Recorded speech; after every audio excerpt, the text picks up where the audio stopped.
আমাদের এই মালামাল পাওয়ার ব্যাপারে ছাত্র ভাইরা অনেক হেল্প করছে। তারা হাঁটু সমান পানি ভাঙ্গিয়া তারপর সেই মাল উদ্ধার করছে যাইয়া।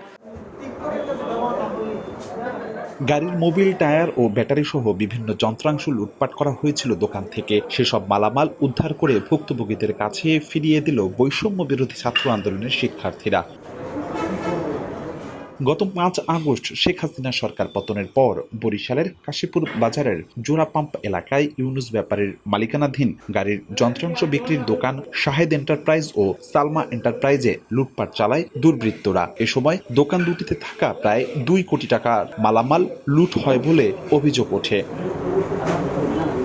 গত ১৭ আগস্ট লুট হওয়া মালামালগুলোর সন্ধান পেয়ে বৈষম্য বিরোধী ছাত্র আন্দোলনের শিক্ষার্থীদের কাছে অভিযোগ দেন ভুক্তভোগীরা। পরে নগরের ৩০ নম্বর ওয়ার্ডের গনপাড়া এলাকায় গিয়ে ২,৬২,০০০ টাকার মালামাল উদ্ধার করেন শিক্ষার্থীরা। যারা মালামালগুলো লুট করছে, মূলত যার বাসার থেকে আমরা সবচেয়ে বেশি মালামাল উদ্ধার করছি, উনি আমাদেরকে স্বপরিণতিতভাবে বলছে যে আমার বাসায় মালামাল আছে এবং উনি ভুল করছে, এটাও উনি স্বীকার করছে। তারা আবার বলে দিচ্ছে যে এই বাসায় আছে, সেই বাসায় আমরা যাই এবং সত্যি মালামাল পাই এবং তারাও সহায়তা করে। তারা বুঝতে পারছে যে আমরা হাঁটতে পারবো না বা বিভিন্নভাবে বাঁচতে পারবো না, সেই জন্য তারা মালামাল বের করে দিয়েছে। কাদা প্রচুর ভিতরে যাওয়া হয়, তারপর ওখান থেকে অনেক বাসা থেকে এই মালামালগুলো উদ্ধার করা হয়।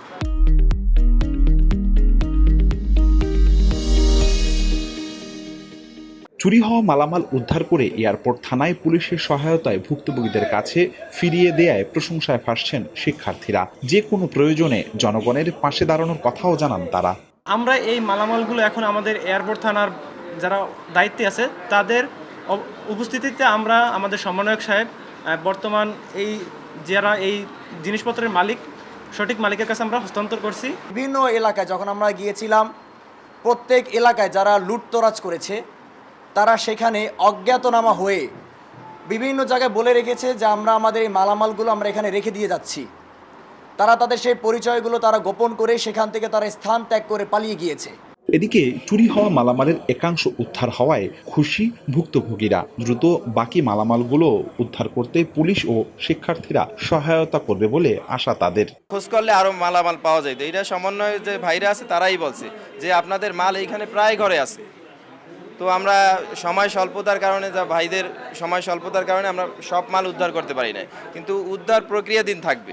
শিক্ষার্থীরা জানান, বরিশাল নগরী ও জেলার ১০ উপজেলায় গত ৫ ও ৬ আগস্ট লুটপাট, বাড়িতে অগ্নিসংযোগ ও ঘাট বাজার দখলের অভিযোগ পাওয়া গেছে। ভুক্তভোগীদের অভিযোগের ভিত্তিতে আইন শৃঙ্খলা বাহিনীকে সঙ্গে নিয়ে সহায়তা করা হচ্ছে বলে জানান তারা।